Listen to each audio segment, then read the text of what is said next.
Distinguished co-chairs, at the outset, I thank you for organizing today's thematic debate. I would like to make the following points. First, member states unanimously adopted GA Resolution 77/335. Two core principles relevant to today's debate that are outlined in the resolution are gender balance and equitable geographical distribution. India is a strong votary of both these principles. India is guided by its vision of women-led development. We have also adopted historic legislation which stipulates that a third of the elected representatives at different levels of governance be women. It is natural for us to be aligned with the calls for gender balance. Our commitment to the principle of equitable geographic distribution, particularly in the context of reforms, has also been consistent. Second, the UN Secretary General has a vital role in upholding the centrality of the UN Charter and fulfilling the UN's core mandate along the peace and security and the development tracks. These gain particular salience at a time when the United Nations is facing the burden of delivery and matching world's expectations on pressing global issues, including conflicts. Therefore, it is important that finer details pertaining to the questions of selection and appointment of the Secretary General reflect the shared views of the member states as laid out in Resolution 77/335.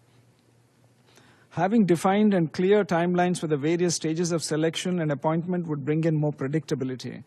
This may be furthered in full compliance with the UN Charter and relevant GA rules of procedure.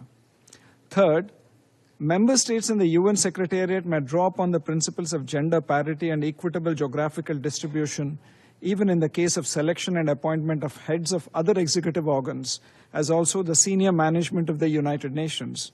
This would project a coordinated and coherent approach among the different verticals of the United Nations.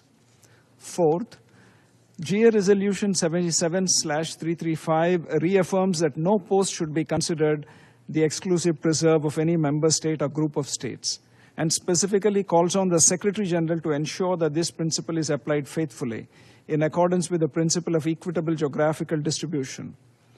Ensuring adherence to this mandate is vital, and existing inequities in the Security Council's permanent membership should not seep into appointments of executive heads and senior management of the Secretariat.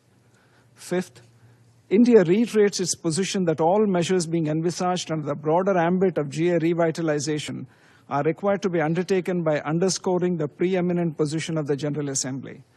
And finally, it is imperative that the UN structures and frameworks reflect the current geopolitical realities. In order to achieve this, urgent and comprehensive reforms, including that of the Security Council, are the dire need of the hour. I thank you, co-chairs.